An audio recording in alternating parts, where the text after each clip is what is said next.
Hello everyone. So I received a few questions from you in comments on Patreon page and messages, and I thought that I'd address them all in one video because they kind of go around the same topic. The first question is from Minaru. It says, as a fellow artist, I've been asking myself how I can boost my creativity and what kind of practice do I need to follow to improve the way I draw and see. It's easy to just sketch every day and never really achieve any impressive improvement, which is really ineffective. Any kind of advice? Yeah, I totally get you. I think it's fruitless to do daily studies if you don't have a goal that you want to achieve. And the goal isn't just one goal. To be a good artist, you have to learn about all sorts of things and see things in new ways every time. For example, when you like a drawing, try to ask yourself, what did you like about it? When you save a drawing, try to reflect and get deep into why exactly made you click and what do you want to learn from it. When I do daily studies, whether it's from real life or using a reference book or some photos I find online, I always pick the subject that I want to study.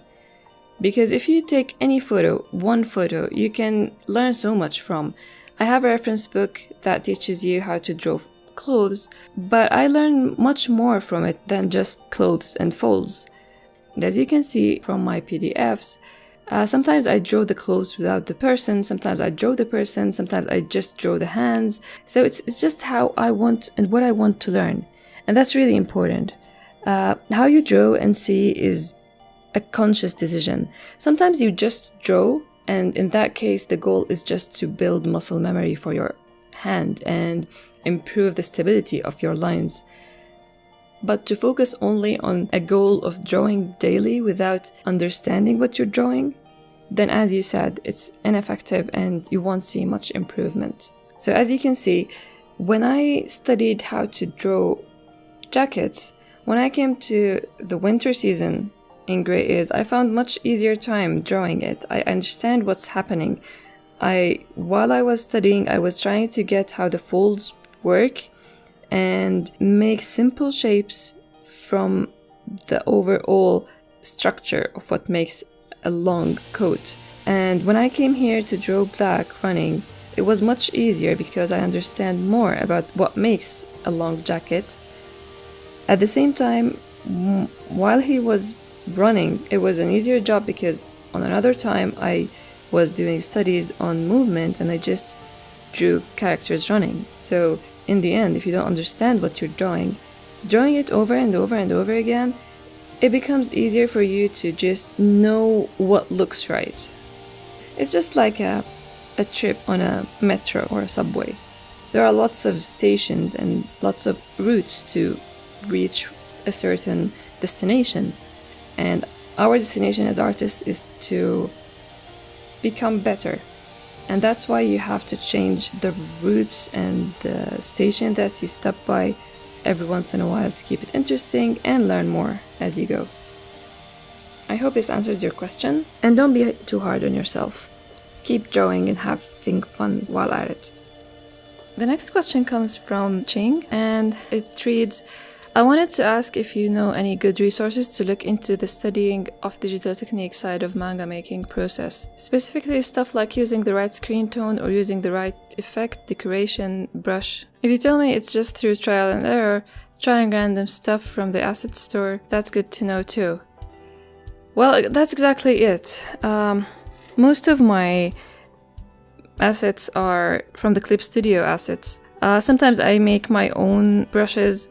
So I can't tell you about resources that I know online.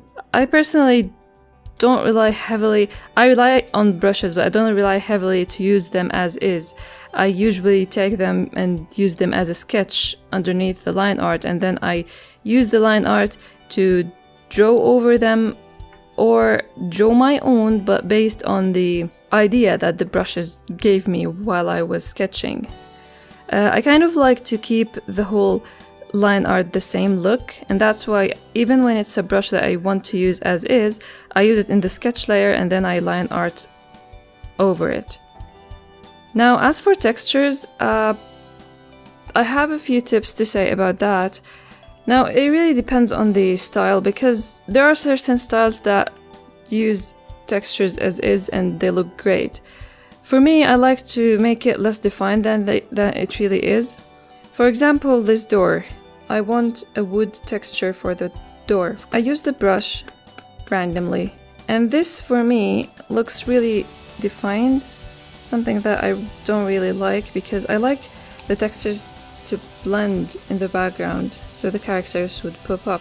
After that, I use the same brush and I choose the transparent setting for the brush, and I just go over it so I can kind of erase part of the texture and make it blend to give the feeling of the texture without it being too detailed. As for screen toning, I really don't have any tips on that, because I don't struggle, but I don't pay much attention to it. I use checked textures that I made previously on Photoshop back in 2010 when I started, and I've been using them ever since.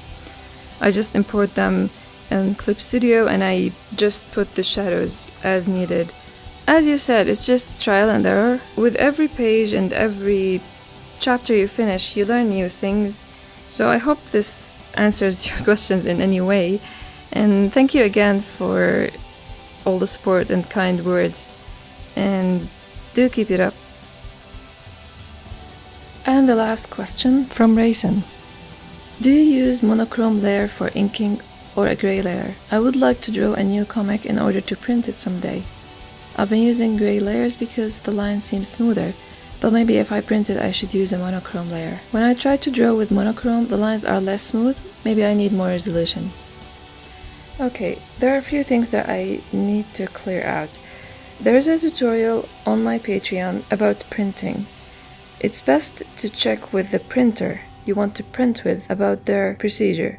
But if you want to be safe, black and white printing, which is the printing that is used for manga, use one color, which is black, so everything needs to be in black. I personally use monochrome layers. It needs a bit of time to get used to, because indeed the lines are not smooth at all. If I'm not using a monochrome layer, I usually turn the anti-aliasing, this option, I turn it to none. So this is the line smooth, this is less smooth. If you zoom in, you can see the differences. When you use anti-aliasing totally off, it gets like this, totally pixelated. When you zoom in, these gray areas are what makes the lines smooth. Here, there are no gray, it's only black.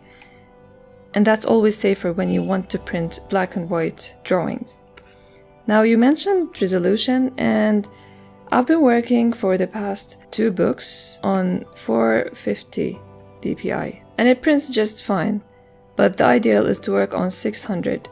I haven't worked with this resolution, the ideal resolution, before because my computer needed upgrading. So once I had that with this book, I'm working on 600 dpi. Now, when you zoom in, you can see all the lines are just so rough and pixelated, but in print it won't appear, and when you rescale it for online viewing, it won't appear as well. You can work on a grayscale layer, even a colored layer, but in the end, you will need to convert your pages to BMP, which is only black and white, and you will get this result eventually. It needs time to get used to it, but you will get used to it. I hope this answers your question. I'm not sure how these lines will look on a 300 dpi, but I personally tried them on 400, 450 and 600, and the result is satisfying. Good luck with your work, and thanks again for the support.